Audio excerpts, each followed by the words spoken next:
This is week number 2 of me transforming my super white, millennial white, we'll call it, kitchen and updating a little bit, making it a little bit more warm with the successful beige paint from Sherwin-Williams. So in week 1, I got the top cabinets done, and then I'm going to be real with you. This should be week 2, but this is really more like it's been a month since the last time I posted a video. I had work trips, I had holidays, just lots of things come up, and so this is just the reality of doing DIY projects. You might want to get it done all within a couple weeks time, and it all of a sudden becomes a month and you haven't worked on it.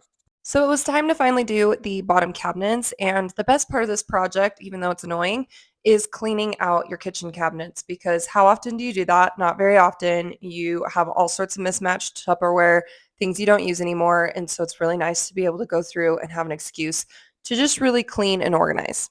Once I'd done that, I started taking off the cabinet doors and removing all of the hardware as well as the handles. And then I made sure to put all of the hardware in specific bags and label them in a way that I'll remember which ones they each go to.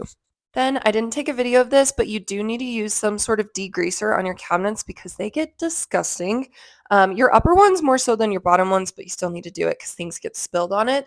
And once you're done with that, I went through and I gave it a good sanding, just with a lighter sandpaper. You're not having to completely sand it all the way off. You just need to make sure that it's a rough surface so that your primer has something to hold on to.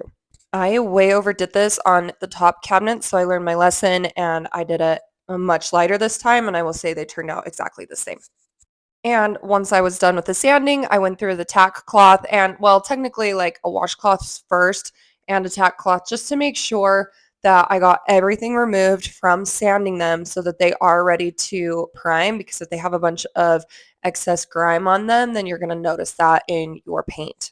Fortunately, right before I started this project, I ordered that huge mirror. This room downstairs is going to be a home gym, so I'm still kind of working on that project, but it came in those flat boxes, so I've been able to use those as a surface to paint on for this project. And so if you ever have one of those situations, or you even want to just unfold a big Amazon box, I think it makes the best painting surface. So once I had done a coat of primer and then did light sanding and cleaning in between, I did 2 coats of the paint on both sides. And then it was time to go into the actual kitchen and sand those after I had cleaned them as well. And this part was a little bit difficult because you're trying to get into some of those nook and crannies with your sanding machine. So I just did the best that I could. And then I went through it with a hand sander and got the rest of it. As always, I didn't video everything, but go through and clean it really well before putting a coat of primer on. One thing that was unique to the bottoms that I didn't have to face with the top cabinets was the drawer. And so I'm really going to have to figure out how to do that well with the island.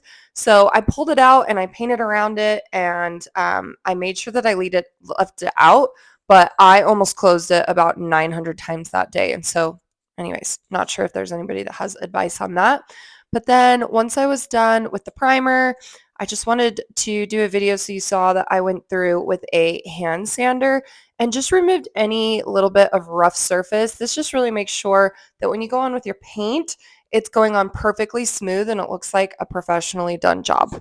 Once it was time to paint, I realized how important it was going to be for me to actually tape. And I hate taping jobs, but I figured it was going to save me time in the long run from messing up. And so I just kind of taped as I went along the way.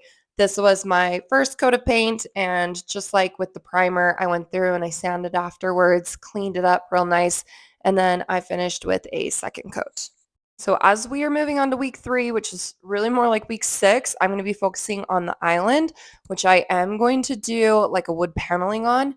This is just a video of the top and the bottoms done, and it might not look like that drastic of a change until you see the paint swab on the white. And then I'm trying to decide between these 3 colors. I'm currently leaning towards the left one. My plan is for the island to be all that dark color, and I am going to use these wood panels that I just did a pickup order with Home Depot on, so you can see what those are, and adding those all around the plain side, and then obviously painting the drawers and replacing the hardware. So if you want to follow along for more, I'll be posting week 3.